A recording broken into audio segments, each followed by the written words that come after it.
তিস্তায় প্রবল জলস্ফীতি, বন্ধ হয়ে গেল কালিম্পং দার্জিলিং সড়ক পথ। গত কয়েকদিন থেকেই উত্তরবঙ্গ সহ দার্জিলিং ও সিকিমে ক্রমাগত বৃষ্টিপাত হয়ে চলেছে। বৃষ্টিপাতের ফলে উত্তরবঙ্গের বিভিন্ন নদীগুলির প্রবল জলস্ফীতি হয়েছে। গত রবিবার ধসের কারণে সিকিমে প্রচুর ক্ষয়ক্ষতি হয়েছে। 9টি বাড়ি ধসে গিয়েছে, মৃত্যু হয়েছে 3 জনের। গতকাল সারাদিন ধরেই উত্তর সিকিমে ভারী বৃষ্টিপাত এবং গতকাল রাতেও সিকিম সহ দার্জিলিং পাহাড়ের বিভিন্ন অংশে ভারী বৃষ্টিপাতের জন্য তিস্তায় প্রবল জলস্ফীতি হয়েছে। এই জলস্ফীতি মনে করিয়ে দেয় গত 4 অক্টোবরের তিস্তার ভয়াবহ রূপকে।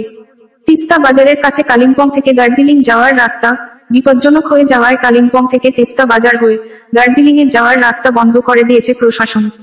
তিস্তা বাজার, গ্যালোখোলা সহ বিভিন্ন জায়গায় রাস্তার উপর তিস্তার জল চলে এসেছে। বেশ কিছু বাড়িও তিস্তার চরে বিপজ্জনক অবস্থায় রয়েছে। গতকাল রাত থেকেই পুলিশ মাইকিং করে এইসব অঞ্চলে বসবাসকারী মানুষদের সাবধান করে দূরে সরিয়ে দিয়েছে। তবে তিস্তার যা অবস্থা এবং যেভাবে ক্রমাগত বৃষ্টির জন্য রাস্তার বিভিন্ন অংশ সহ বেশ করা কিছু বাড়িঘর ডুবে আছে, বৃষ্টি না কমলে ভয়াবহ আকার ধারণ করতে পারে। স্থানীয় পুলিশ প্রশাসন, সিভিল ডিফেন্স এবং এনডিআরএফ এর দল যে কোনো দুর্যোগ মোকাবিলার জন্য প্রস্তুত আছে।